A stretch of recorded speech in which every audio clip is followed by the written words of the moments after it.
Halo, perkenalkan nama saya Novita Ksaminata Fuli.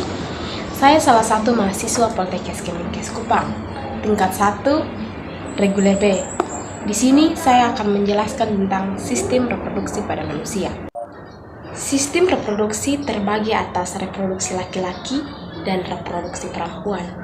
Reproduksi laki-laki terbagi atas organ luar, organ dalam, dan organ tambahan.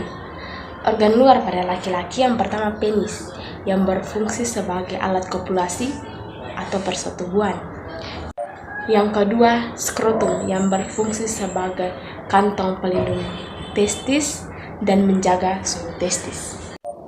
Organ reproduksi dalam yang pertama testis, yang memproduksi sperma dan menghasilkan hormon testosteron. Yang kedua epididymis, merupakan saluran panjang berkelok-kelok yang keluar dari testis untuk menyimpan sementara sperma hingga matang. Yang ketiga vas deferens, untuk menyelamatkan sperma dari epididymis menuju vasikula seminalis. Yang keempat uretra, merupakan saluran untuk mengeluarkan sperma dan urin. Organ tambahan yang pertama kantong sperma atau vasikula seminalis, yaitu tempat menumpangnya sperma sebelum dikeluarkan. Yang kedua kelenjar prostat, menghasilkan cairan basah berwarna putih susu untuk menghidupkan sperma.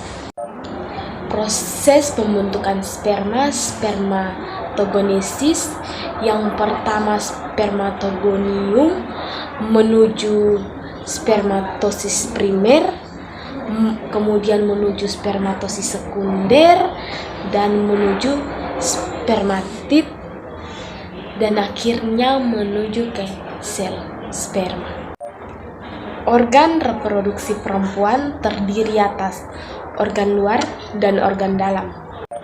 Organ reproduksi luar pada wanita yang pertama vulva atau bibir besar, labium mayora bibir kecil, klistoris tonjolan kecil, orifisium, uretra lubang kencing, himen selaput yang mengelilingi lubang vagina.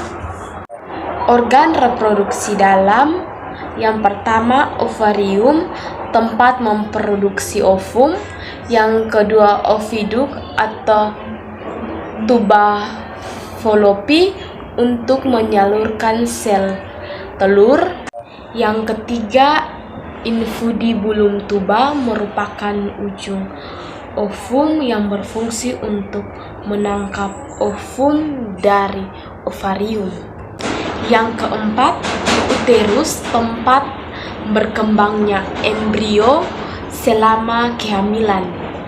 Yang kelima vagina, sebagai alat kopulasi wanita dan sebagai jalan keluarnya bayi pada proses kelahiran. Proses pembentukan sel telur atau oogenesis, dari oogonium menuju oosit primer menuju oosit sekunder, kemudian menjadi badan kutub 1 dan membelah menjadi ootit, kemudian menjadi badan kutub 2, dihasilkan satu sel telur yang siap dibuai. Sekian penjelasan singkat dari saya tentang sistem reproduksi pada manusia. Kurang lebihnya saya ucapkan terima kasih.